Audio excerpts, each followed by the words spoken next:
तर नमस्कार मित्रांनो, आपल्या या चर्चेमध्ये आजच्या सगळ्यांचं सहर्ष स्वागत आहे. इयत्ता 10वी बोर्ड परीक्षा 2026 ची सुरुवात होते मित्रांनो.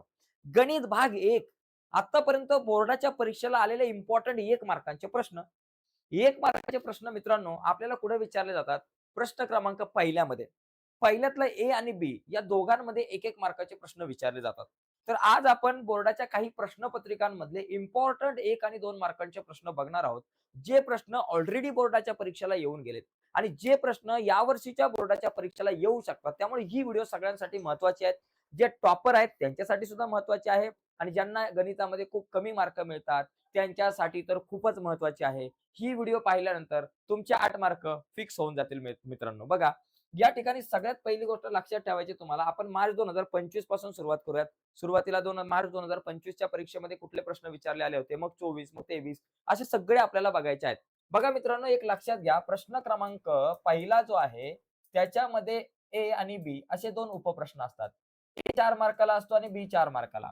ए मध्ये सगळे एमसीक्यू असतात, मल्टिपल चॉईस क्वेश्चन म्हणजे बहुपर्यायी प्रश्न असतात. 4 प्रश्न असतात, प्रत्येक प्रश्नाचे 4 ऑप्शन असतात. ओके, 4 मार्काचे प्रश्न. आणि बी मध्ये 1-1 मार्काचे तुम्हाला 4 प्रश्न दिले जातील आणि हे 4+4 8 मार्क मित्रांनो तुम्हाला पहिल्या प्रश्नामध्ये आहेत आणि इथे तुमचे 8 पैकी 8 मार्क फिक्स होऊ शकतात. त्यासाठी आजची चर्चा, आजची व्हिडिओ तुम्हाला पूर्ण बघायची आहे. तर चला जाऊयात पटकन पुढे. तर या ठिकाणी लक्षात घ्या, आता पहिला प्रश्न हा बोर्डाच्या परीक्षेला आला होता.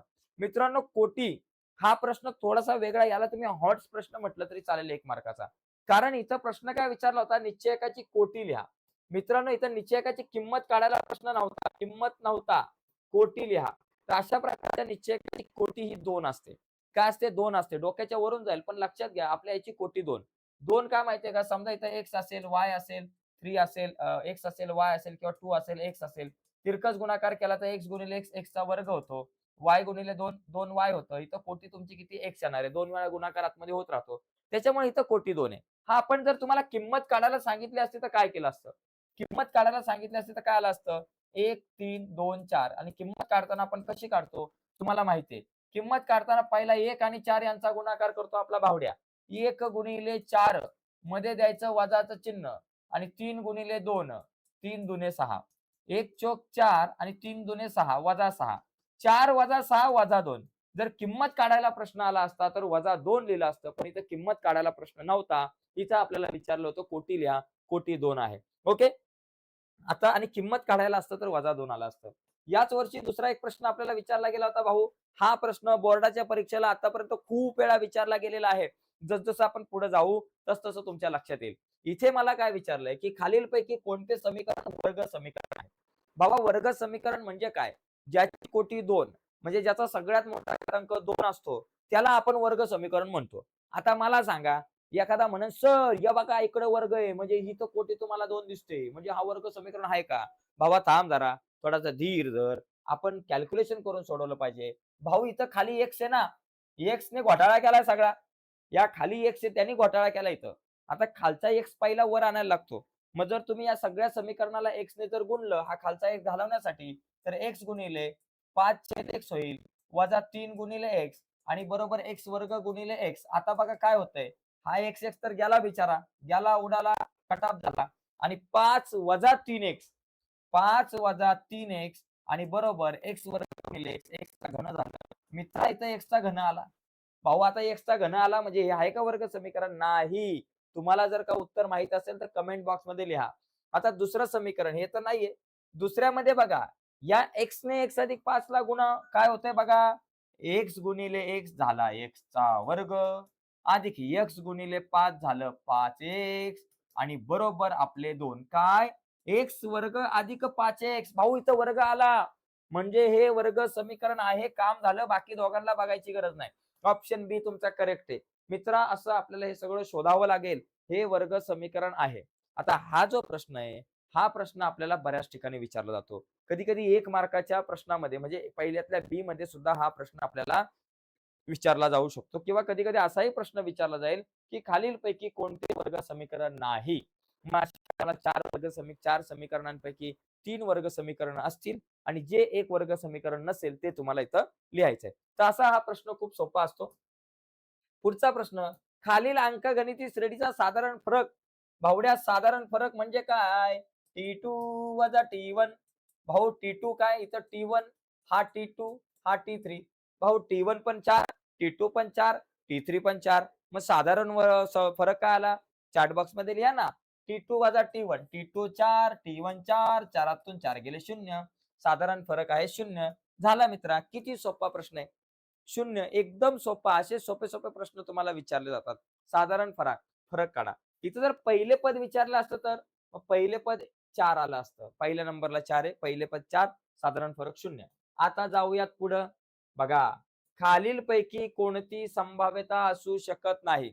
मित्रा नीट विचार करायचा आहे. संभाव्यता ही नेहमी 0 आणि 1 यांच्या दरम्यान असते. आपली संभाव्यता कधीही 0पेक्षा लहान नसणार, म्हणजे वजामध्ये नसणार आणि संभाव्यता 1 पेक्षा मोठी कधीच नसते.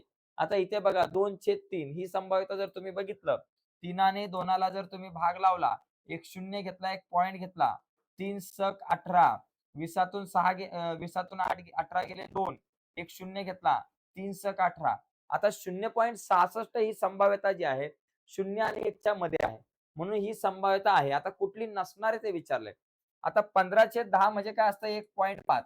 आता इथं उत्तर तुमचं 1.5 आलं आणि 1.5 ही संख्या एकापेक्षा मोठी आहे भाऊ. म्हणजे ही संभाव्यता आहे का? ही संभाव्यता नाही आहे. म्हणजे बी ऑप्शन करेक्ट. आपल्याला विचारलंय कुठली संभाव्यता असू शकणार नाही. एखादा उठून मला हा पण प्रश्न विचारेल, "सर, ये बघा इकडे तर 15 आहे.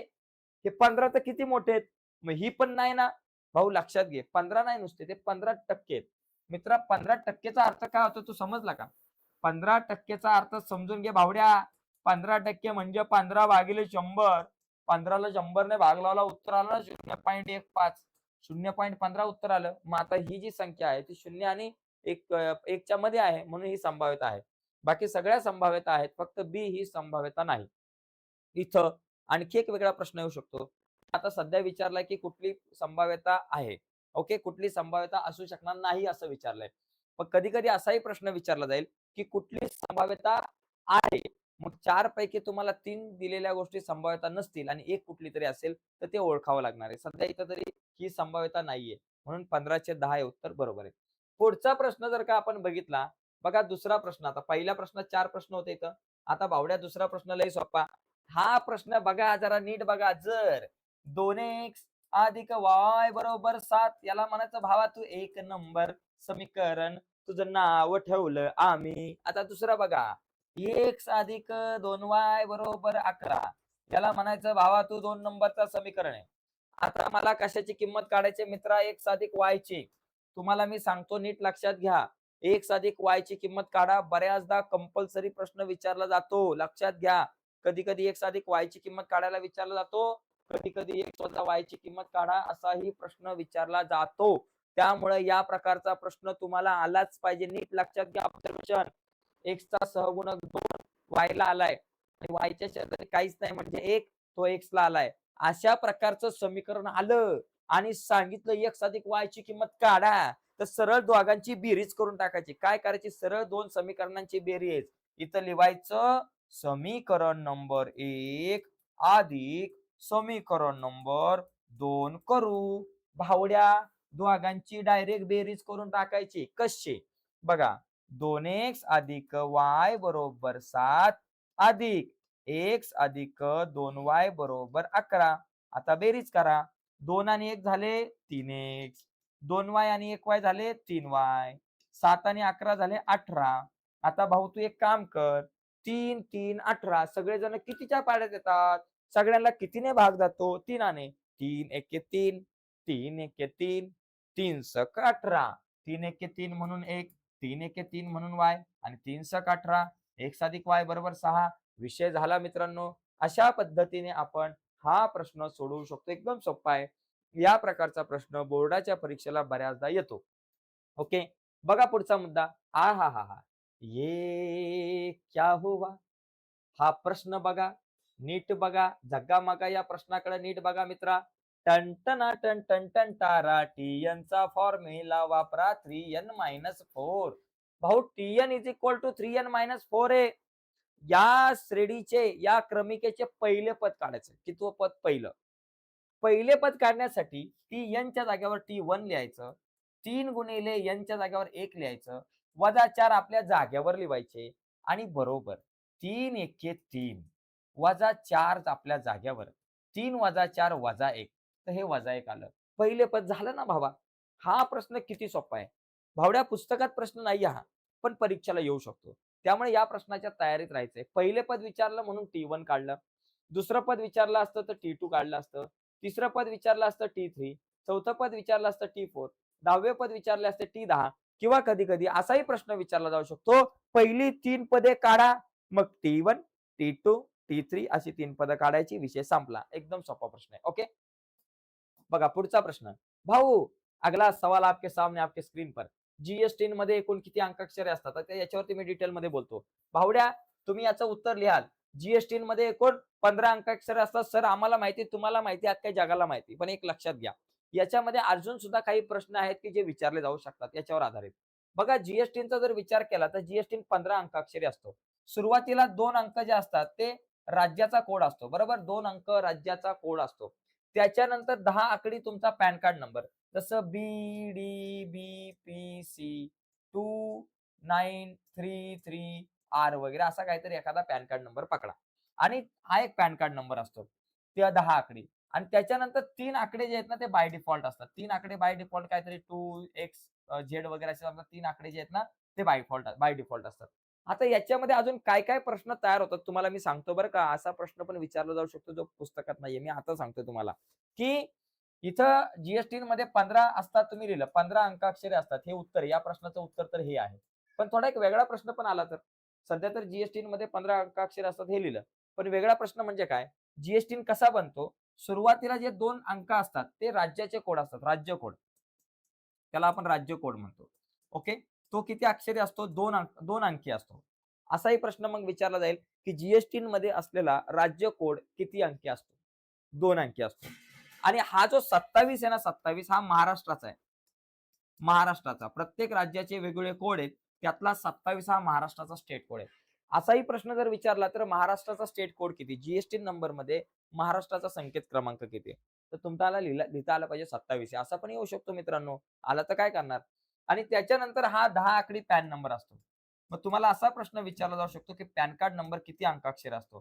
तर 10 अंकाक्षरी. असा जर प्रश्न आला, तर तुम्ही काय करणार? पॅन कार्ड नंबर जर विचारला तर 10 अंकाक्षरी. आणि जी नंबरमध्ये बाय डिफॉल्ट नंबरची संख्या किती असते? 3 असतात. बाय डिफॉल्ट 3 असतात. तर असाही प्रश्न विचारला जाऊ शकतो. या अनुषंगाने सुद्धा आपल्याला या परीक्षेची तयारी करायची आहे मित्रांनो, हे लक्षात घ्या. आणखी एक महत्त्वाचा मुद्दा या ठिकाणी आपण समजून घेऊयात, की जी सुरुवात कधीपासून झाली? तर 1 जुलै 2017 ही तारीख लक्षात घ्या. या वर्षीसाठी हा एकदम हाय व्होल्टेज व्हेरी आय-एम-पी प्रश्न आहे. याच्याकडे जरा नीट बघा, की जी सुरुवात कधी झाली? वस्तू व सेवा कर केव्हापासून अंमलात आणला गेला? तर हा अंमलात आणला गेला 1 जुलै 2017 पासून. एकदम साधा सोपा प्रश्न आहे. ओके. चला आता पुढे जाऊ आपण. पुढचा प्रश्न 4था बघा. 2 नाणी एकाच वेळी फेकली असता नमुना अवकाश लिहा. भाऊ, 2 नाणी तुला फेकायचेत आणि ती पण एकदाच वर फेकायचेत. हा वर गेलेली ती नाणी परत येणार आणि खाली पडल्यानंतर त्याच्यावर काही ना काहीतरी असणार. पण ती 2 नाणी फेकल्यावर नमुना अवकाश काय आहे? तर नमुना अवकाश काय असणार आहे? HH, HT, TH, TT हा झाला नमुना अवकाश आणि नमुना घटकांची संख्या झाली 4. नमुना अवकाश विचारलाय ना, तर नमुना अवकाशच लिहा. नमुना घटकांची संख्या लिहायच्या भानगडीत पडू नका. एवढं लक्षात घ्या. जेवढं विचारलंय तेवढंच लिहा. कधी-कधी जास्त लिहिण्यामुळे सुद्धा मार्क कट होऊ शकतात. हे लक्षात घ्या. आता याच्यामध्ये एक लक्षात घ्या. 2 नाणी आलंय ना, त्याच्याऐवजी 1 नाणं फेकलं असता नमुना अवकाश लिहा. 2 नाणी फेकली असता नमुना अवकाश लिहा. 3 नाणी फेकली असता नमुना अवकाश लिहा. 1 फासा फेकला असता नमुना अवकाश लिहा. 2 फासे फेकले असता नमुना अवकाश लिहा. 1 फासा आणि 1 नाणं फेकले असता नमुना अवकाश लिहा. हे नमुना अवकाश very, very, very, very important आहे. या नमुना अवकाशांवरती तुम्हाला 100% प्रश्न विचारला जाणार आहे. तर हे लक्षात घ्या. 1 नाणं फेकल्यावरती काय नमुना अवकाश तुम्हाला मिळणार आहे, तो पण इथं आता तुम्हाला लिहून देतो. छापा आणि काटा. ओके. आणि जर का तुम्हाला 3 नाणी फेकली तर नमुना अवकाश काय मिळतो? 3 नाणी फेकल्यावर H, H, H, H, H, T, H, T, H, T, H, T, T, H, H. हे कसं लक्षात ठेवायचं? H, H, H चं घर आहे. टी शेवटी टी मध्ये टी पाहिला. आता त्याच्यानंतर टी टी टीचं घर आहे. टी टी टीच्या घरामध्ये एच शेवटी. एच मध्ये आणि एच ला काय घेतलं आपण पहिलं घेतलं. नंबर ऑफ एस बरोबर माझ्याकडे किती आलं 8 आलं. हे पण पाठ करून ठेवा. एच एच एच टी शेवटी टी मध्ये टी पहिला. आता टी टी टीच्या घरात एच शेवटी एच मध्ये एच पहिला. विषय संपला. एकदम साधे सोपे प्रश्न मित्रांनो. इथे तुम्हाला आउट ऑफ मार्क मिळाले पाहिजेत. हे सगळे नमुना अवकाश नीट पाठ करून ठेवा, नीट समजून घ्या. त्याचबरोबर एक नाणे फेकला असता नमुना अवकाश काय, एक फासा फेकला असता 1, 2, 3, 4, 5 आणि 6. हा पण नमुना अवकाश तुम्हाला विचारला जातो 1 मार्काला. एक फासा फेकल्यावरती नमुना अवकाश लिहा. त्याचबरोबर 2 फास्याचा सुद्धा पाठ करून ठेवा आणि एक फासा आणि एक नाणं फेकला असता नमुना अवकाश काय येईल तो पण पाठ करून ठेवा. ओके, पुढचा बघा. पुढची आता प्रश्नपत्रिका बघू. हे झाले मार्च 2025. बघा मित्रांनो, मी एक काम करतोय, की फक्त त्या वर्षी विचारले गेलेले प्रश्न नाही बघत. त्याचं डिटेलमध्ये विश्लेषण करतोय. त्याच प्रश्नासारखे अजून कुठले-कुठले प्रश्न विचारले जाऊ शकतायत. यावरती सुद्धा आपली चर्चा आहे. ओके, त्यामुळे आजची चर्चा अतिशय महत्त्वाची आहे. चला पटापट तुम्ही चॅट बॉक्समध्ये मित्रांनो तुमचे प्रश्न जे आहेत त्यांची उत्तरे लिहू देऊ शकताय. चॅट बॉक्स तुमच्यासाठी एकदम खाली आहे. हां, तुम्हारे लिए ही रखा है मैंने चॅट बॉक्स खुला. तर त्याच्यावरती द्या उत्तर लहान-लहान मुलांनो. ओके बघा. आता इथं बघा हा प्रश्न. या ठिकाणी या प्रश्नपत्रिकेमध्ये प्रश्न पहिला जो आहे त्याच्यातला हा प्रश्न लय महत्वाचा आहे. 2024 ला विचारला गेलेला. हा प्रश्न जो पहिला आहे तो कधी-कधी 2 मार्काला विचारला जातो. काय आहे? kx वर्ग भावा लक्षात घे. kx चा वर्ग वजा 7x अधिक 12 बरोबर 0 हे माझ्याकडे एक समीकरण आहे. आणि या समीकरणाचं एक मूळ आहे 3. भावड्या काय आहे याचं एक मूळ 3 आहे 3. एक मूळ 3 म्हणजे x ची किंमत 3. तुला एकच काम करायचंय. या समीकरणामध्ये मध्ये जिथं-जिथं x आहे, जिथं-जिथं x आहे तिथं 3 लिहायचे. काहीच करायचं नाही. फक्त x च्या जागेवर तुला 3 लिहायचंय. बाकी काय मोठा एव्हरेस्टवर जाऊन झेंडा-बिंडा काय लावायचा नाहीये. फक्त x च्या जागेवर 3 लिहायचंय. k गुणिले x चा वर्ग त्याच्या जागेवर मी लिहिलं 3 चा वर्ग. वजा 7 गुणिले x च्या जागेवर 3 लिहिले. अधिक 12 आपल्या जागेवर लिहिले बरोबर 0 आपल्या जागेवर लिहिले. k गुणिले 3 चा वर्ग 9 वजा 3 7 21 अधिक 12 आपल्या जागेवर. आता काय होईल बघा. 9 गुणिले के झाले 9k. 9k ला म्हणायचं भावा तू इथंच थांब आणि बरोबर 0 राहिले. हे वजा अधिक वजा 21 12 गेले 9. मोठ्या संख्येचं चिन्ह आपल्याकडे आलं वजा 9 बरोबर 0. आता 9k आपल्या जागेवरती वजा 9 बरोबर चिन्हाच्या पलीकडे गेले अधिक 9. मला कोणाची किंमत काढायची आहे? k ची किंमत काढायची. मग k ला म्हणायचं तू इथंच थांब. 9 ला म्हणायचं तू जाऊ नको लांब. या 9 ला म्हणायचं तुझं इथं काय काम? तू इथं गुणिले पलीकडे जा, तू भागिले होशील. पलीकडे गेला भागिले 9 झाला. k बरोबर 9 1 9 आलं. k बरोबर 1 आलं. कुठे ऑप्शन? ए ऑप्शन करेक्ट आहे. भाऊ अतिशय सोपा प्रश्न. याच्यासारखा सोपा प्रश्न जगात मगात कुठंच नाही. आता पुढचा प्रश्न बघा. हा प्रश्न पण लई सोपा. x अधिक 2y बरोबर 4 चा आलेख काढण्यासाठी y बरोबर 1 आहे तर x ची किंमत काढा. समीकरण आहे x अधिक 2y बरोबर 4. मित्रा, तू एकच काम कर. जास्त टेन्शन घेऊ नको. या प्रकारचा प्रश्न खूप वेळा बोर्डाच्या परीक्षेला येतो. एक समीकरण दिलंय मला.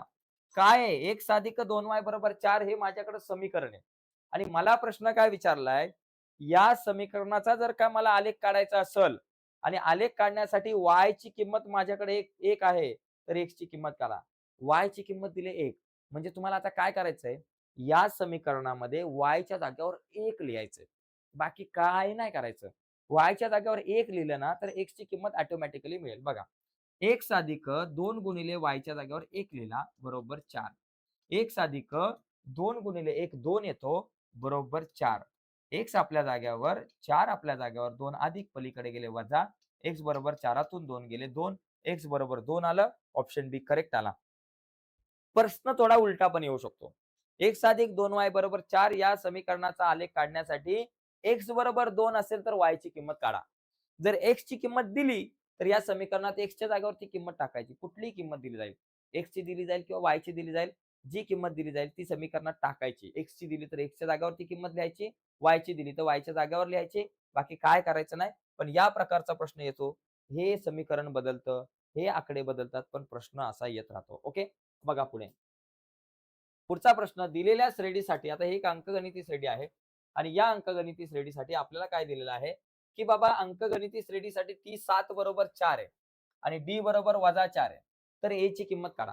मित्र लक्षात घेतो इथं मला काय दिले या अंकगणिती श्रेणीमध्ये टी 7 दिलेलं आहे. मग मी टीएन चं सूत्र वापरतो. चला, टीएन बरोबर ए अधिक एन वजा 1 गुणिले डी. टीएन चं सूत्र वापरलं मला दिलंय काय? मला काय दिलंय? मला T7 दिलंय ना मित्रा. T7 दिलंय. मग तू TN च्या जागेवर 7 लिही. तुला आरामात उत्तर येईल. तुझं नशीब तुला साथ देईल. TN च्या जागेवर मी लिहितो T7. बरोबर. A ची किंमत मला माहिती नाही काढायची. A आपल्या जागेवर. मग मित्रा N ची किंमत तू काय लिहिणार? N ची किंमत तू काय लिहिणार? इथं T7 दिलेला आहे. म्हणजे मला N च्या जागेवर काय लिहायचे? 7 लिहायचे. जास्त टेन्शन नाही घ्यायचं. 7 - 1 गुणिले D ची किंमत किती आहे सर? इथं -4 आहे D ची किंमत. मग लिही मित्रा बिंदास -4. आता T7 ची किंमत दिली का? T7 ची किंमत दिली 4. मग इथं 4 लिहिलं. हे आपल्या जाग्यावर 7तून 1 गेला 6 गुणिले -4. 4 आपल्या जाग्यावर, A आपल्या जाग्यावर 6 चोक 24 वजा आहे. म्हणून या ठिकाणी लिहिले -24. -24 आहे त्याला म्हणायचं भावा जरा तू इकडे. -24 आहे अलीकडे आला +24 होईल. मग 4 + 24 बरोबर A. मग A ची किंमत किती? 4 + 24 झाला 28. तर मित्र 28 कुठे आहे? ए बाबा हे बघा डी ऑप्शन करेक्ट आहे. हा प्रश्न मगाशी सांगितलाय. जीएसटी मध्ये किती अंकाक्षरे असतात? 15. मित्रांनो दुसऱ्यांदा आला प्रश्न. डबल झाला, रिपीट झाला. हा प्रश्न रिपीट झालाय. मगाशी पहिल्यातल्या बी मध्ये होता. आता पहिल्यातल्या ए मध्ये. म्हणजे हा प्रश्न खूप इम्पॉर्टंट आहे. रिपीट होतात. आणि आज जे आपण प्रश्न बघणार आहोत ना, बरेचसे प्रश्न बघणार आहोत. ते सगळे प्रश्न तुमच्या बोर्डाच्या पेपरला येतील. याच्यातले बरेचसे प्रश्न तुमच्या परीक्षेला येणार आहेत. जी परीक्षा तुमची असणार आहे गणित भाग 1 ची. आता बघा पुढचा प्रश्न आहे. हे बघा हा प्रश्न पण रिपीट झालेला आहे या टाईपचा. मगाशी आपण बघितला. इथं x वजा y ची किंमत काढायची. मगाशी आपण x अधिक y ची किंमत काढली. आता मला x वजा y ची किंमत काढायची आहे. माझ्याकडे 2 समीकरण आहेत मित्रा. पहिलं समीकरण आहे 17x अधिक 15y बरोबर 11. याला मी म्हणतो भावा तू 1 नंबर आहे. आणि दुसरं 15x अधिक 17y बरोबर 21. याला म्हणतो भावा तू 2 नंबर आहे. आता माझ्याकडे ही 2 समीकरण आहेत. मला काय करायचंय? x वजा y ची किंमत काढायची आहे. मगाशी x अधिक y ची होती. याच्यात जर का तुम्ही बघितलं x चा सहगुणक 17 y ला आलाय, y चा सहगुणक 15 x ला आलाय आणि मला काढायची x वजा y ची किंमत. म्हणजे या 2 समीकरणांची सरळ वजाबाकी करायची. समीकरण 1 वजा समीकरण 2 करतो. बाकी काय करू नको. या दोघांची वजाबाकी करून टाकायची बिंदास. टेन्शन घ्यायचं नाही. मग इथं लिहायचं 17x अधिक 15y बरोबर 11 आणि वजा 15x अधिक 17y बरोबर 21 आणि वजाबाकी करताना खालची चिन्ह बदलून टाका. अधिकचं झालं वजा, अधिकचं झालं वजा. 17 वजा 15 भावड्या 17तून 15 गेले किती राहिले? इन मिन 2 राहिले. 2x आणि 15 वजा 17. भाऊ विषय कसा आहे? गंभीर आहे. 15 वजा 17 आहे. 15तून 17 जात नाही. 17तून 15 गेले 2. मोठ्या संख्येचं चिन्ह लिहिलं मी इथं वजा. म्हणजे माझ्याकडे काय उत्तर आलं? वजा 2y आणि 11 वजा 21. 11तून 21 जात नाही. 21तून 11 गेले 10. इथं वजा 10 मोठ्या संख्येचं चिन्ह. म्हणजे इथं माझ्याकडे येईल वजा 10. आता वजा 2 वजा 2 वजा 10. भाऊ सगळ्यांना 2 ने भाग लावून टाका. काय बाबा? बे एके बे वजा बे एके बे ओके वाय आपल्या जाग्यावरती आणि बे पंचे 10 वजा 10 आहे म्हणून इथं वजा 5. तर मित्रा x वजा y ची किंमत आली वजा 5. आता इथं तुम्हाला x वजा y विचारलंय. जर इथं x अधिक y ची किंमत विचारली असती तर काय केलं असतं? या 2 समीकरणांची बेरीज केली असती. तिथं तुम्हाला x अधिक y किंवा x वजा y कुठलीही किंमत विचारली जाऊ शकते. एकदम सोपा प्रश्न मित्रांनो. आउट ऑफ मार्क तुम्हाला या प्रश्नात मिळालेच पाहिजे. x अधिक y किंवा x वजा y ची किंमत काढायला सांगितलं जाईल. इथं तुम्हाला ही समीकरणं बदलतील. जसं पहिल्या प्रश्नपत्रिकेमध्ये आपण बघितलं 2x अधिक y होतं आणि x अधिक 2y होतं. इथं आता 15x अधिक 17y वगैरेचा विषय आहे. त्यामुळे आकडे बदलतील, नंबर बदलतील, परंतु याच प्रकारची गणिते येतील. पुढचा प्रश्न बघा. बघा मित्रांनो हाच प्रश्न. मगाशी पण बघितला की नाही आपण असा प्रश्न. मगाच्या प्रश्नपत्रिकेमध्ये सुद्धा होता भावड्या. TN बरोबर मला दिलंय 3n वजा 2 आहे. तर क्रमिकेचे पहिले पद काढा. पहिले पद. पहिले पद काढायचं म्हणजे मला T1 काढायचंय. म्हणजे 3 गुणिले n च्या जागेवर 1 वजा 2. 3 1 3 वजा 2. 3तून 2 गेला 1. मगाच्या प्रश्नपत्रिकेत इथं 4 होतं. आता 2 आहे. सेम आहे मित्रांनो. T1 T2 विचारलं, दुसरे पद विचारलं तर T2 काढा. तिसरे पद विचारलं तर T3 काढा किंवा कधी-कधी पहिली 3 पद काढा असं सांगितलं जाईल. मग T1, T2, T3 काढा. विषय संपला. पुढचा प्रश्न. आता याच्यावर जास्त वेळ घेत नाही. आता बघा भाऊ, हा प्रश्न जरा वेगळा आहे, वेगळा आहे, वेगळा आहे. ₹100 दर्शनी किंमत. भावड्या जे दिले ते लिहून टाक. दर्शनी किंमत मला दिलेली आहे ₹100. ₹100 तुमचा सगळ्यांचा येणार पहिला नंबर. बाजारभाव जो आहे किती 150 रुपये. शेअरचा बाजारभाव आपल्याला दिले आहे रुपये 150 आणि मुद्दा काय आहे? दलालीचा दर 2% आहे. इथं लिहून टाका दलालीचा दर हा दिलेला आहे मला 2%. दलालीचा दर 2% आहे. तर एका शेअरवरची दलालीची रक्कम काढा. मित्रांनो काय काढायचे? दलालीची रक्कम. आता ही दलालीची रक्कम कशी काढणार? इथं लिहायचं दलाली. लिहा फक्त लिहा दलाली. आता दलाली जी आहे, ब्रोकरेज ज्याला इंग्लिशमध्ये म्हणतो, ही कधी सुद्धा बाजारभावावरच काढली जाते. दलाली कशावर काढली जाते? बाजारभावावरच काढली जाते. मग मला सांगा बाजारभाव किती आहे? ₹150 आहे. मग आता ₹150 मला दलाली किती आहे? ₹150 दलालीचा दर आहे 2%. ₹150 दलाली किती आहे? 2%. मग 2% म्हणजे किती? 150 गुणिले 2% म्हणजे गुणिले 2/100 आलं. आता 150 दुने झालं 300 आणि 300 भागिले 100. 100 त्रिक 300 म्हणजे रुपये 3 आपल्याकडे या ठिकाणी आलं. झाला विषय. अशा पद्धतीने मित्रांनो आपण हा प्रश्न सॉल्व्ह करू शकतो. तर एकदम सोपा प्रश्न आहे मित्रांनो. ₹3 तुमच्याकडे उत्तर आलं. या पद्धतीने आपल्याला हा प्रश्न सॉल्व्ह करता येईल. इथं हा एकदम सोपा प्रश्न आहे. कधी-कधी तुम्हाला विचारला जाऊ शकतो प्रश्न, की तो शेअर किती रुपयाला विकला जाईल किंवा त्याची विक्री किंमत किती असेल किंवा खरेदी किंमत असेल असा पण प्रश्न विचारला जाऊ शकतो. तर मग जर असा प्रश्न विचारला, की बाबा या शेअरची खरेदी किंमत किती? खरेदी किंमत. मग एखाद्याने जर शेअर खरेदी केला, तर त्याला ₹150 तर द्यायचेत. प्लस त्याच्यावरचे ₹3 पण द्यायचे. म्हणजे खरेदी किंमत किती असणार त्याची 153 आणि विक्री किंमत किती असणार आहे? शेअर विकल्यावर ₹150 मिळणार आहे, पण त्याच्यातले ₹3 वजा होणार आहेत. दलाली दलाली द्यावी लागणार आहे. मग ₹147 असा पण प्रश्न येऊ शकतो. पण सध्या दलाली विचारलेली म्हणून आपण दलालीच काढली. चौथा प्रश्न मित्रांनो इथं तुम्हाला नमुना अवकाश तयार करायला सांगितलाय. बघा 2, 3, 5 या अंकांची पुनरावृत्ती न करता 2 अंकी संख्या तयार केली. किती 2 अंकी संख्या तयार करायची माझ्याकडे नंबर आहे 2 आहे, 3 आहे, 5 आहे. तसं बघायला गेलं ना मित्रांनो 2 अंकी संख्या इथं 23 पण होईल, बरोबर? आणि 22 पण होईल, 32 पण होईल आणि 33 पण होईल. पण आपल्याला रिपिटेशन नकोय. 33 आणि 22 घ्यायची नाही. कारण काय म्हटलंय अंकांची पुनरावृत्ती न करता. अंकांची पुनरावृत्ती नकोय. म्हणजे मला 22 नको, मला 33 नको, मला 35 नकोय. पण जर प्रश्न आला अंकांची पुनरावृत्ती करा, तर मग त्यांना घ्यायचंय. मग आता मला 2 अंकी संख्या तयार करताना मी पहिलं काय करतो 2 पासून तयार करतो. 2 ला आधी लिहितो आणि 2च्या पुढे 3 लिहितो. 2च्या पुढे 3 लिहिलं 23 आणि नंतर 2च्या पुढे 5 लिहा. झालं? आता 3 घ्या. 3च्या पुढे 2 लिहा. 3च्या पुढे 5 लिहा. आता 5 घ्या. 5च्या पुढे 2 लिहा. 5च्या पुढे 3 लिहा. 5च्या पुढे 5 लिहायचं नाही.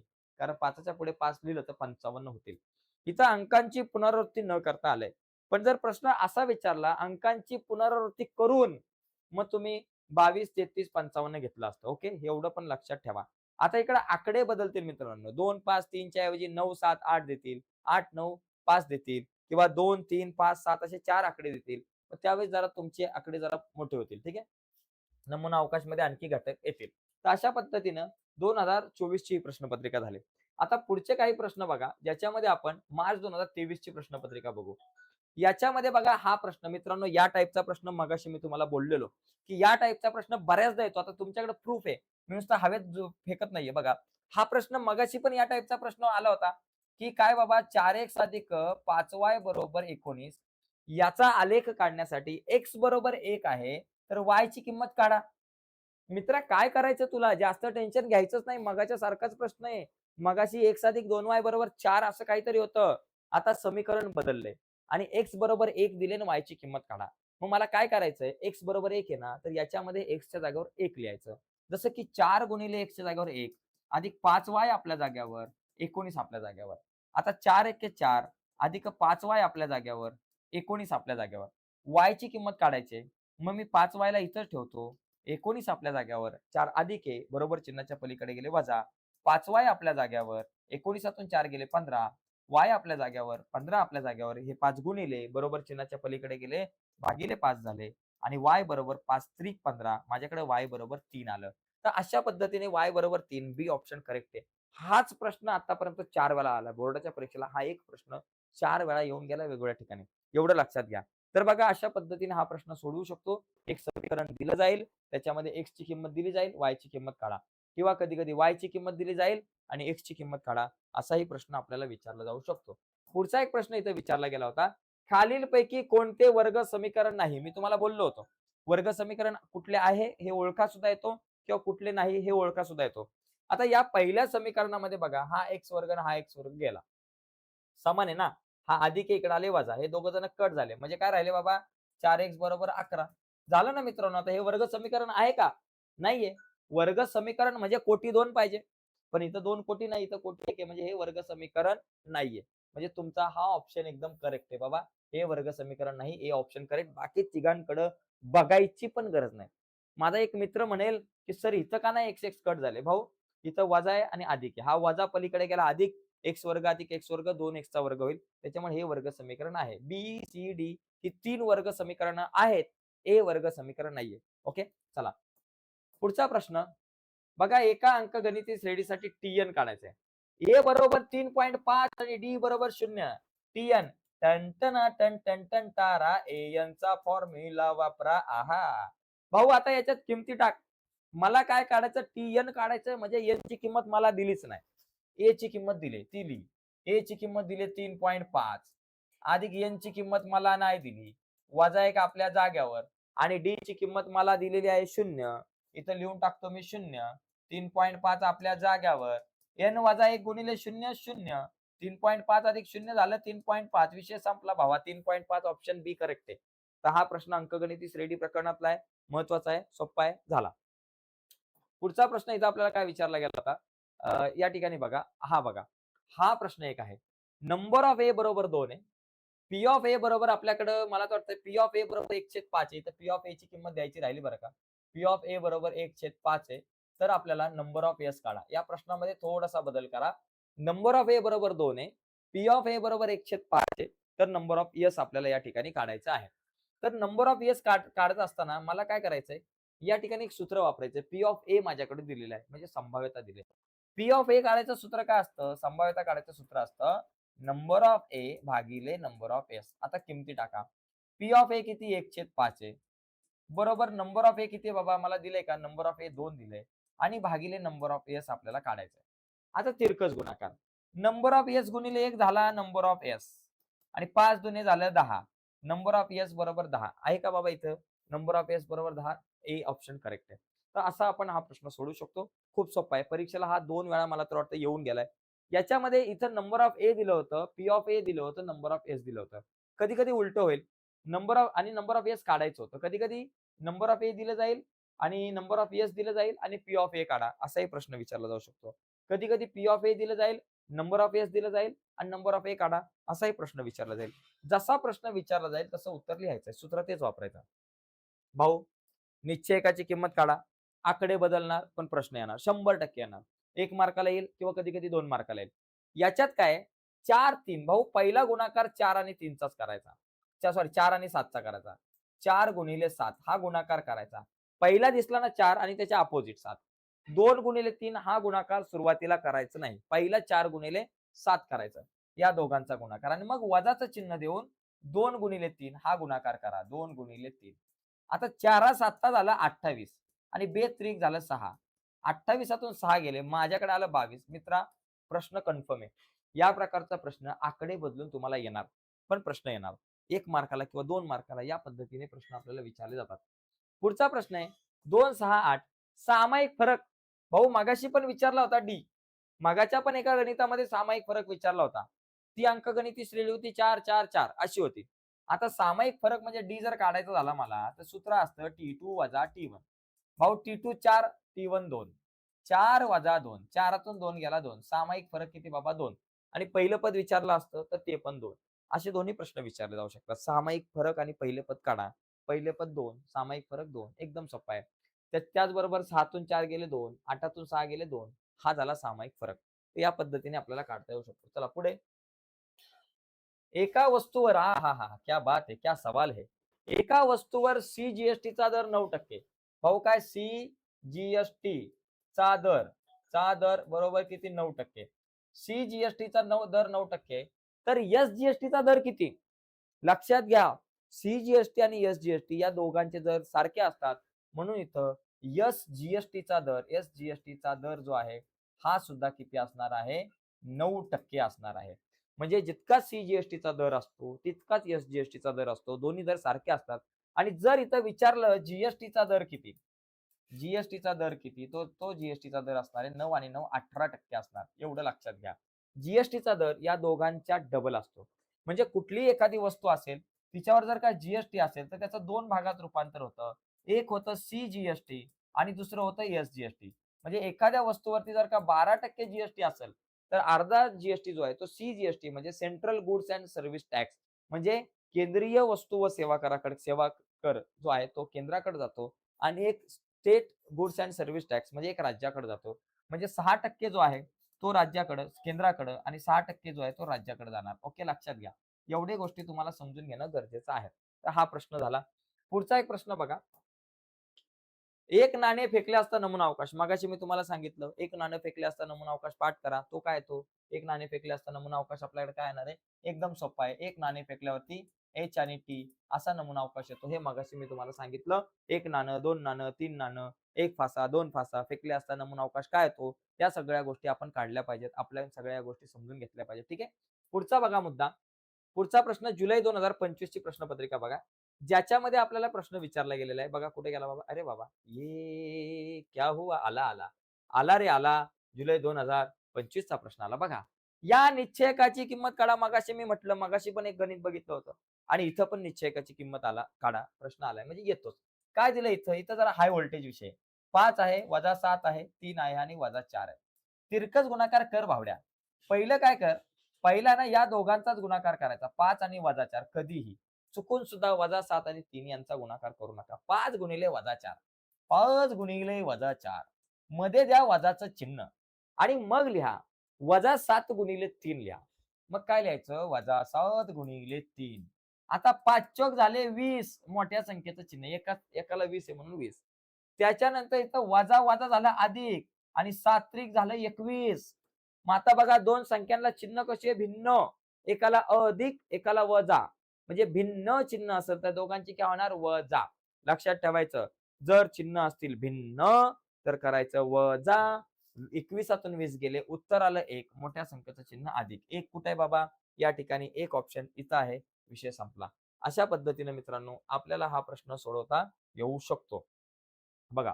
पण या पद्धतीचा प्रश्न येतो. मगाशी सुद्धा आपण ऑलरेडी बघितला होता. पुढचा बघा मुद्दा. हा बघा हा प्रश्न मगाशीच झालाय. कुठले वर्ग समीकरण नाही. तर ए ऑप्शन करेक्ट होता. डबल प्रश्न आलाय बोर्डाच्या परीक्षेला. कुठले वर्ग समीकरण आहे, कुठले वर्ग समीकरण नाही हा प्रश्न ओळखायला येतो आणि बऱ्याचदा येतो. तर इथे ए ऑप्शन करेक्ट आहे. ठीक आहे. आत्ताच मगाशी आपण बघितला होता. एका अंक हा पण डबल झालाय बघा. एका अंकगणिती श्रेणीमध्ये ए बरोबर 3.5 डी बरोबर 0 तर टी2 काढा. भावा टी2 काढायचा आहे.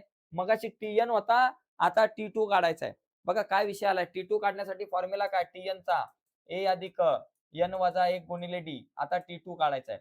मग भावा टीएनच्या ऐवजी 2 लिही. ए ची किंमत 3.5 लिहून टाक. अधिक एनच्या जागेवर काय लिहायचं 2 वजा 1 आपल्या जागेवर गुणिले डी ची किंमत आहे 0. ओके झालं.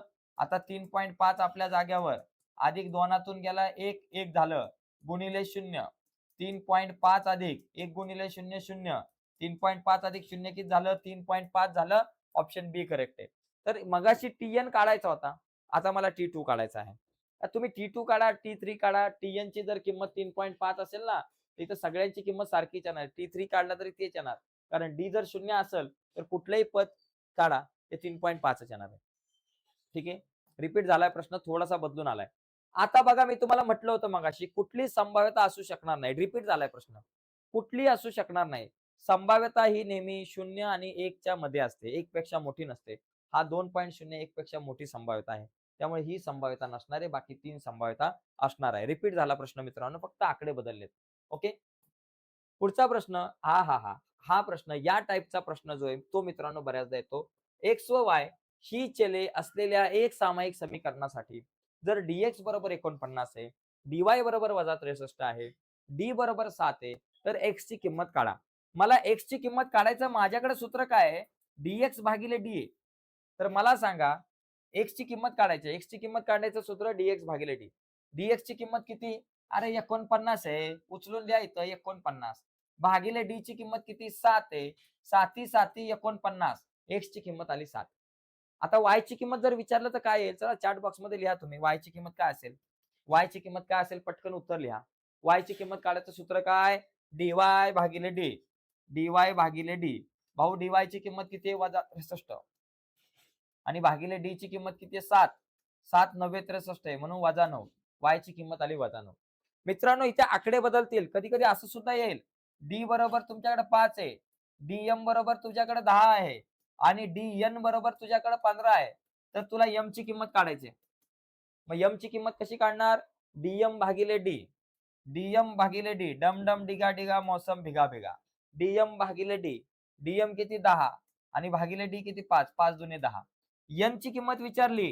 dn भागिले d. dn 15 भागिले d किती 5. 5 त्रिक 15. आकडे बदलतील, नावं गावं पत्ता बदलेल. परंतु मित्रांनो असे प्रश्न तुम्हाला येऊ शकतात. फक्त मित्रांनो समजून घ्या कशा प्रकारे हे प्रश्न सोडवायचे. असे प्रश्न रिपीट झालेत. हा प्रश्न मी तर म्हणतो 3-4 वेळा बोर्डाच्या परीक्षेला हाच प्रश्न विचारलाय. कधी x ची किंमत काढा म्हटलंय, कधी y ची किंमत काढा म्हटलंय, कधी x आणि y दोन्ही किंमत काढा म्हटलंय, पण प्रश्न विचारला गेलेला आहे. खूप वेळा विचारलाय. ओके, चला पुढे जाऊयात. पुढचा प्रश्न बघा. वर्ग समीकरण सामान्य रूपात लिहा भावड्या. हा प्रश्न बऱ्याचदा येऊन गेलाय. याची पण तयारी करायची. सामान्य रूपात समीकरण बदलेल. पहिलं काय करायचं? y चा वर्ग सामान्य रूपामध्ये म्हणजे कसं? ax वर्ग अधिक bx अधिक c बरोबर 0 या स्वरूपात समीकरण लिहायचंय. पहिला मला वर्ग पाहिजे आणि तो वर्ग कुठे आहे? बरोबर चिन्हाच्या पलीकडे गेला कडमडायला. अरे भावा तिकडे काय करतो? इकडे ये. ये ये ये इकडं ये. वजा y म्हणायचं तू इकडे ये, तुला अधिक करतो. वजा व्हायचं होतं अधिक y. त्याच्यानंतर मला y पाहिजे. bx म्हणजे फक्त y पाहिजे, तो अलीकडेच आहे. 2y अधिक मध्येच आहे. नंतर मला c म्हणजे स्थिर संख्या कॉन्स्टंट नंबर पाहिजे. तो बरोबर चिन्हाच्या पलीकडे आहे 10. त्याला अलीकडे आणा. अधिक 10चं झालं वजा 10 बरोबर 0. अशा पद्धतीने मित्रांनो हे आपलं वर्ग समीकरण तयार झालं. आता याच्यामध्ये आणखी एक मुद्दा आहे, की हे वर्ग समीकरण तयार झाल्यानंतर इथे तुम्हाला प्रश्न विचारला जाईल, की काय प्रश्न विचारला जाऊ शकतो? एबीसीच्या किमती काढा. मग याच्यामध्ये एबीसीच्या किमती काढण्यासाठी a बरोबर y वर्गच्या शेजारी 1 आहे. काय नाही म्हणजे 1 आहे. b बरोबर किती? y च्या शेजारी आहे 2 आणि c बरोबर किती? हे वजा 10. मित्रांनो एबीसीच्या किमती काढा असा सुद्धा प्रश्न विचारला जाऊ शकतो. समीकरण कुठलंही येईल. सामान्य रूपात लिहा असा प्रश्न येऊ शकतो किंवा एखाद्या समीकरणामध्ये एबीसीच्या किमती काढा असाही प्रश्न आपल्याला विचारला जाऊ शकतो. ठीक आहे, चला पुढे. आता हा बघा. हा एका शेअरची दर्शनी किंमत. आता इथं काय दिलंय? दर्शनी किंमत दिली. दर्शनी किंमत मला दिलेली आहे. एका शेअरची दर्शनी किंमत आपल्याला दिलेली आहे रुपये 100 आणि अधिमूल्यावरती आहे शेअर. शेअर कशावरती? अधिमूल्य. अधिमूल्य किती रुपये बाबा? 10 रुपये अधिमूल्य. तर शेअरचा बाजारभाव. बाजारभाव आता बघा लक्षात घ्या. शेअरचा बाजारभाव मला काढायचा आहे. त्याची दर्शनी किंमत दिली 100 रुपये. शेअर अधिमूल्यावर आहे. अधिमूल्य म्हणजे शेअरची किंमत वाढलेली आहे. मग बाजारभाव काढताना मी काय करणार? दर्शनी किंमत अधिक बाजारभाव करणार. अधिक अधिक अवमूल्य. अवमूल्य. दर्शनी किंमत अधिक अवमूल्य. सॉरी अवमूल्य अधिमूल्यावरती. अधिमूल्य. एकदम सोपा विषय. काय करायचंय? दर्शनी किंमत अधिक अधिमूल्य. म्हणजे शेअरचा बाजारभाव करताना दर्शनी किंमत अधिक अधिमूल्य करणार. दर्शनी किंमत किती रुपये बाबा? रुपये 100 आणि अधिक अधिमूल्य किती आहे? रुपये 10. 100 आणि 10 किती झालं? 110 रुपये. शेअरचा जो बाजारभाव आहे तो असणार 110 रुपये. पण यावर्षी प्रश्न असा सुद्धा येऊ शकतो. कसा? अधिमूल्याच्या ऐवजी अवमूल्य शब्द येईल. जर अवमूल्य आला तर बाजारभाव दर्शनी किंमत वजा अवमूल्य. अवमूल्य म्हणजे कमी झाली किंमत. मग त्यावेळेस 100 वजा 10 90 येऊ शकतो. त्यामुळे नीट लक्षात घ्यायचं अवमूल्य आहे का अधिमूल्य? अधिमूल्य म्हणजे शेअरची किंमत वाढणार, बाजारभाव वाढणार आणि अवमूल्य म्हणजे बाजारभाव कमी होणार. या दोन गोष्टी नीट समजून घ्या. पुढे बघा. पुढचा मुद्दा आपल्याकडे या ठिकाणी आहे, की हा प्रश्न थोडासा वेगळा आहे. 6व्या प्रकरणातला आहे. इथे वर्ग मध्य काढा. 6 ते 10 हा जो आपला एक वर्ग आहे, तर याच्यामध्ये एक वर्ग मध्य काढा असा प्रश्न आलाय. बाबा वेगळाच प्रश्न होता. वर्ग मध्य. वर्ग मध्य वेगळा होता, पण आपण वर्ग मध्य बऱ्याचदा काढतो. वर्ग मध्य आपण कशासाठी काढतो? बहुलक काढताना वर्ग मध्य. बहुलक काढताना तर नाही काढत, पण मध्य काढताना आपण बऱ्याचदा वर्ग मध्य काढत असतो. मग वर्ग मध्य म्हणजे या दोघांच्या मध्ये येणारी संख्या. 6 आणि 10 दोघांच्या मध्ये काय येईल? 8 येईल. पण तरी सुद्धा कन्फ्युजन असेल तर 6 अधिक 10 भागिले 2 करायचं. वर्ग मध्य 8 झाला. तर हे त्याचं उत्तर आहे. वर्ग मध्य 8. कधी कधी असाही प्रश्न विचारला जाईल, वर्गांतर काढा. वर्गांतर. जर वर्गांतर काढा म्हटलं, कुठलाही वर्ग दिला, वर्गांतर म्हणजे या दोन वर्गांमधलं अंतर, 10 आणि 6 मधलं अंतर. 10तून 6 गेले किती राहिले 4, वर्गांतर 4. तिसरा आणखी एक प्रश्न या ठिकाणी विचारला जाऊ शकतो. खालची वर्ग मर्यादा. खालची वर्ग मर्यादा. वर्ग मर्यादा किंवा तुम्हाला असाही प्रश्न विचारला जाईल, वरची वर्ग मर्यादा. वरची वर्ग मर्यादा.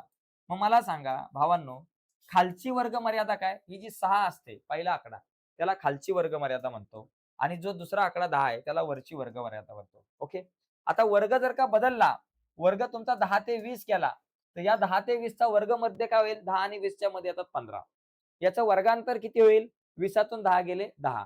ओके. याची खालची वर्ग मर्यादा 10, वरची वर्ग मर्यादा 20.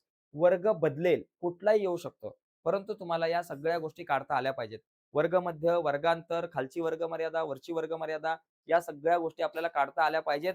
या अतिशय महत्त्वाच्या आहेत. ओके. चला पुढे. पुढची प्रश्नपत्रिका जुलै 2024 ची प्रश्नपत्रिका आहे. आता बरेचसे प्रश्न आपण जसं पुढे जाऊ, लक्षात येईल की खूप सारे प्रश्न आता रिपीट व्हायला लागलेले आहेत. असं सुद्धा होऊ शकतं. पण मी अशाच प्रश्नपत्रिका आता बघा, हा प्रश्न ऑलरेडी आता मी काय याच्यावरती बघणार नाही. एक्स ची किंमत आत्ताच काढली होती. आत्ताच मी तुम्हाला बोललो प्रश्न येऊन गेला. इथे उत्तर किती आलं होतं? 7. आत्ताच आपण हा प्रश्न बघितलेला आहे. ठीक आहे. एक्स ची किंमत काढली होती. आत्ताच बघितला. हा प्रश्न पण बघा, कुठले वर्ग समीकरण आहे?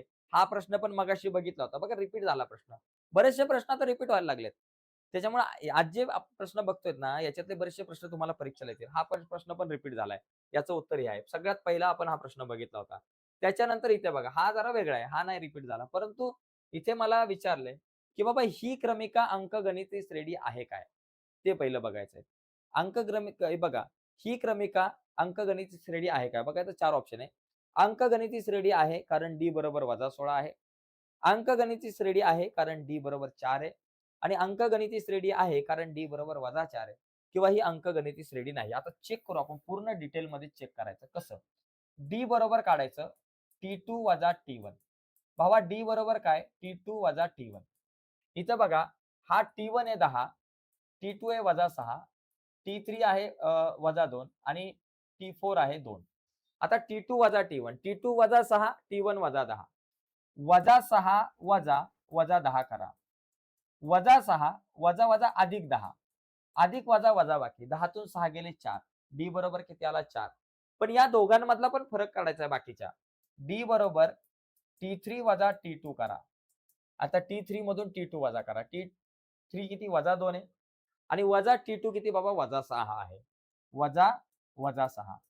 वजा 2, वजा वजा अधिक 6. 6तून 2 गेले 4. त्याच्यानंतर डी बरोबर T4 वजा T3 करा. T4 किती आहे? 2 वजा T3 किती आपल्याकडे? -2. 2 वजा, वजा 2. 2 वजा वजा अधिक 2. 2 अधिक 2 किती झाले? 4. आता बघा इथं सगळीकडं ही अंकगणिती श्रेणी आहे कारण साधारण फरक किती? 4 आहे. अंकगणिती श्रेणी आहे कारण साधारण फरक 4 आहे. डी ऑप्शन करेक्ट आहे. हा प्रश्न जो आहे ना, अंकगणिती श्रेणी आहे की नाही ओळखा, हा पहिल्यातल्या बी मध्ये सुद्धा बऱ्याचदा येतो. ओके. चला पुढे जाऊयात. पुढचा प्रश्न बघा या ठिकाणी, चौथा प्रश्न. खालीलपैकी कोणती संभाव्यता असू शकणार नाही? डबल आला बघा. परत प्रश्न आला. तिसऱ्यांदा आला या प्रकारचा प्रश्न. 1.5 उत्तर बरोबर आहे. बघा आता तुमच्या लक्षात यायला लागले. बरेचसे प्रश्न रिपीट होतात आणि बरेचसे प्रश्न आता तुम्हाला येतायत याच्यामधले. बरं का? 3 प्रश्न तर या पहिल्याच प्रश्नात रिपीट झाले. 3 प्रश्न पहिल्याच प्रश्नात रिपीट झालेले आहेत. त्याच्यामुळे लक्षात घ्या, खूप इम्पोर्टंट प्रश्न आहेत सगळे. निश्चयकाची किंमत काढा, हा पण रिपीट झाला मित्रांनो. निश्चयकाची किंमत काढा किती वेळा येतो? आपण याची किंमत कशी काढायची? आत्ताच बघितलं. 5 गुणिले 1 करा. 5 गुणिले 1 हा गुणाकार करा. मध्ये वजाचं चिन्ह द्या आणि वजा 3 गुणिले वजा 2 लिहा. वजा 3 गुणिले वजा 2 लिहा. 5 एके 5 हे वजा आणि 3 दुने 6. वजा वजा अधिक होतं. 3 दुने 6. 5 वजा 6 किती? वजा 1. झालं उत्तर. 5 वजा 6 किती? वजा 1. वजा 1 उत्तर आलं. निश्चयकाची किंमत काढा. हा प्रश्न येतो मित्रांनो. याच्याकडे जरा नीट लक्ष द्या. पुढे बघा. पुढे आपल्याला इथं सामान्य फरक परत आला. सामान्य फरक काढा. तिसऱ्यांदा आला मित्रांनो. इथं सामान्य फरक आणि आता पहिले पद पण काढायचंय. मित्रा इथं पहिलं पद काय? 5 आहे. पहिल्या नंबरला कोण येते? पहिलं पद. जो पहिल्या नंबरला असतो तो पहिलं पद. आणि डी म्हणजे साधारण फरक. साधारण फरक म्हणजे T2 वजा T1. T2 किती आहे? 1 आहे. आणि वजा T1 किती? 5. 1 वजा 5 किती? वजा 4. म्हणजे ए बरोबर म्हणजे पहिले पद किती? 5. याला अर्धा मार्क. आणि सामान्य फरक किती आला? वजा 4. हे लिहायला अर्धा मार्क. असं तुम्हाला 1 मार्क इथे मिळेल. बघा हा प्रश्न पण रिपीट झालाय. बरेचसे प्रश्न आता रिपीट व्हायला लागलेले आहेत. एका शेअरची दर्शनी किंमत. आता बघा परत परत या प्रकारचा प्रश्न आलाय. मगाशी पण बघितला. दर्शनी किंमत आपल्याला ₹100 दिलेली आहे. आणि अधिमूल्य आपल्याला दिले 65 रुपये. तर बाजार भाव काढा. मग बाजार भाव कसा काढणार? बाजार भाव मगाशी काढला होता आपण. कसा काढणार? दर्शनी किंमत. दर्शनी किंमत अधिक अधिमूल्य आहे म्हणून अधिमूल्य लिहा. दर्शनी किंमत अधिक अधिमूल्य. परंतु यावर्षी आपल्याला अवमूल्य येऊ शकतो. मग दर्शनी किंमत वजा अवमूल्य लिहायचं. आता दर्शनी किंमत माझ्याकडे ₹100 आणि अधिक अधिमूल्य किती? ₹65. 100 आणि 65 किती झालं? ₹165. परंतु जर असा प्रश्न आला होता असता, की शेअर अवमूल्यावरती आहे. मग अवमूल्यावरती असता तर दर्शनी किंमत वजा अवमूल्य आलं असतं. ठीक आहे? रिपीट झालाय प्रश्न. 100 मगाशी इथं 10 होतं. आता फक्त 65 केलंय. बाकी काहीच केलेलं नाहीये. फक्त फक्त आकडे बदललेत. बघा चौथा प्रश्न, एक फासा टाकला असता नमुना अवकाश. मगाशीच मी तुम्हाला सांगितलं होतं, की हे सगळे पाठ करून ठेवा. एक फासा टाकला असता नमुना अवकाश काय येणार तुमच्याकडं? 1, 2, 3, 4, 5 आणि 6. मगाशीच सांगितलंय मी तुम्हाला. नंबर ऑफ येस बरोबर या ठिकाणी 6 येईल. एक नाणं फेकला असता नमुना अवकाश, 2 नाणी, 3 नाणी फेकली असता नमुना अवकाश, 1 फासा फेकला असता नमुना अवकाश, 2 फासे फेकले असता नमुना अवकाश, 1 फासा आणि 1 नाणं फेकला असता नमुना अवकाश. हे नमुना अवकाश खूप इम्पॉर्टंट आहेत. जे नमुना अवकाश आपल्याला परीक्षेला विचारले जातात. बघा, पुढे जर आपण बघितलं, पुढे काय आहे का आपल्याकडं? नोव्हेंबर 2020 ची आता प्रश्नपत्रिका बघू मित्रांनो. खूप इम्पोर्टंट प्रश्न बघतोय सगळे. आता बघा, तुम्हाला बघा हा प्रश्न मगाशी झालेला आहे. हा प्रश्न मी मगाशी घेतला. आता मी काय रिपीट करत बसणार नाही. हा मगाशी घेतला होता प्रश्न, याचं उत्तर आलं होतं 3. बरोबर घेतला होता मगाशी प्रश्न, झालेला आहे. बघा रिपीट झाला. आता नुसतंच रिपिटेशन चालू आहे. आता इथे बघा हा थोडासा वेगळा आहे बरं का. हा प्रश्न जरा वेगळा आलेला आहे. इथं काय दिलंय? पहिल्या 10 नैसर्गिक संख्यांची बेरीज काय? पहिल्या 10 संख्यांची बेरीज. कुठल्या? नैसर्गिक संख्यांची. बघा, या ठिकाणी पहिल्या नैसर्गिक संख्या कुठल्या? 1, 2, 3, 4, 5 या सगळ्या झाल्या नैसर्गिक संख्या. आता यांची बेरीज काढायची. बेरीज काढण्यासाठी मी एस-एनचं सूत्र वापरतो. बरोबर की नाही? एस-एन बरोबर n/2 कंसामध्ये 2a अधिक n-1 गुणिले d हे सूत्र आपण वापरतो. मग आता याच्यामध्ये मला 10 संख्यांची बेरीज काढायची म्हणजे S10 काढायचंय. मला सांगा इथं a ची किंमत किती आहे? हा 1 आहे. आणि इथं डी बरोबर किती? 2तून 1 गेला 1. डी सुद्धा 1 आहे. ए बरोबर 1 आहे आणि डी बरोबर 1 आहे आणि मला काय करायचं? एस-एन. एस-10 काढायचं आता. एस-10 मग एनच्या जागेवर लिहा 10 भागिले 2 कंसामध्ये 2 गुणिले ए ची किंमत आपल्याकडे 1 आहे. अधिक n-1 एन ची किंमत 10 आहे. म्हणून 10 - 1 गुणिले डी ची किंमत आपल्याकडे 1च आहे. बरोबर आपल्याकडे काय येईल? बे एके बे, बे पंचे 10 कंसामध्ये 2 एके 2 आलं. अधिक 10तून 1 गेला 9 राहिला आणि गुणिले आपला 1 आला. बरोबर आपल्याकडं 5 कंसामध्ये 2 आपल्या जागेवर आणि 9 एके 9. 2 अधिक 9. मग 5 गुणिले 2 अधिक 9 11 आणि 11 पंचे 55. माझ्याकडे उत्तर आलं 55. तर हे 55 उत्तर आहे करेक्ट आहे. तर अशा पद्धतीने हा प्रश्न थोडासा वेगळा होता. इथे तुम्हाला S10चं 10 काढायचं होतं. म्हणजे तुम्ही एस-एनचं सूत्र इथं वापरलं. बेरीज काढायला सांगितली असेल तर तुम्हाला एस-एनचं सूत्र वापरायचं. जिथं बेरीज शब्द येतो तिथं एस-एनचं सूत्र वापरायचं. ठीक आहे चला पुढे. पुढे बघा. पुढीलपैकी कोणते वर्ग समीकरण आहे? मित्रांनो तिसऱ्यांदा चौथ्यांदा प्रश्न आला. हे उत्तर आहे. माहिती आहे आता. आता इथं पाठच झालेलं आहे. परत प्रश्न आला हा. किती प्रश्न आता रिपीट व्हायला लागलेत बघा. तुमच्या लक्षात आलं असेल, की जी मध्ये किती अंकाक्षर असतात? 15 असतात. परत रिपीट झाला हा प्रश्न. आता इथं सगळेच प्रश्न रिपीट व्हायला लागलेले आहेत. आता हा प्रश्न बघा. हा प्रश्न x ची किंमत काढा. इथं मग आकडे बदलून आलेत. फक्त आकडा बदललाय. dx बरोबर 25, dy बरोबर 40 आणि d बरोबर 5 असेल, तर x ची किंमत किती? x ची किंमत काढायचं सूत्र असतं dx भागिले d. dx ची किंमत किती? आपल्याला दिले 25 आणि d ची किंमत 5 आहे. 5 25 संपला विषय. आकडे बदललेत. y ची किंमत विचारली तर y बरोबर काय येणार बाबा माझ्याकडं? dy भागिले d येणार. dy ची किंमत आहे 40 भागिले d ची किंमत 5. 5 48 संपला विषय मित्रांनो. हे प्रश्न आता बरेचसे प्रश्न तुमच्याकडे रिपीट व्हायला लागलेले आहेत. पुढचा प्रश्न बघा. पुढील अंकगणिती श्रेणीसाठी पहिले पद आणि सामान्य फरक काढा. परत रिपीट झाला. पहिले पद आणि सामान्य फरक मगाशी सुद्धा बघितला होता. पहिले पद म्हणजे कोण? a बरोबर 127 आणि सामान्य फरक म्हणजे d काढायचा आहे. तो कसा असतो? T2 वजा T1. भावा इथं T2 काय आहे? 135 आणि T1 किती? 127.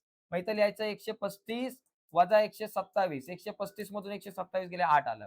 झाला. डी ची किंमत काढा. साधारण फरक आणि ए ची किंमत काढा. तिसऱ्यांदा चौथ्यांदा मित्रांनो हा प्रश्न बघतोय. खूप सारे प्रश्न रिपीट होतात. त्यामुळे आजची ही व्हिडिओ नीट बघा. एक फासा टाकला असता मिळणारा नमुना अवकाश. आत्ताच मगाशी बघितलं. एक फासा टाकला असता. आत्ताच बघितलं होतं. 1, 2, 3, 4, 5, 6 आकडे असतात आणि नमुना घटकांची संख्या नंबर ऑफ फेस बरोबर 6 असते. आत्ताच बघितलं होता. हा जरा वेगळा आलेला आहे. बघा इथं summation F I X I बरोबर 108, समेशन एफ आय बरोबर 100. तर डी बारची किंमत काढा. D bar F I X I, D बारची किंमत नाही तर ऍक्च्युली एक्स बारची किंमत काढा पाहिजे. किंवा एक एक एक काम करा, डी बारची किंमत आणि इथं डी आय पाहिजे, एफ आय डी आय पाहिजे. एफ आय डी आय बरोबर 108 आहे आणि एफ आय बरोबर 100 आहे. तर या ठिकाणी डी बारची किंमत काढा.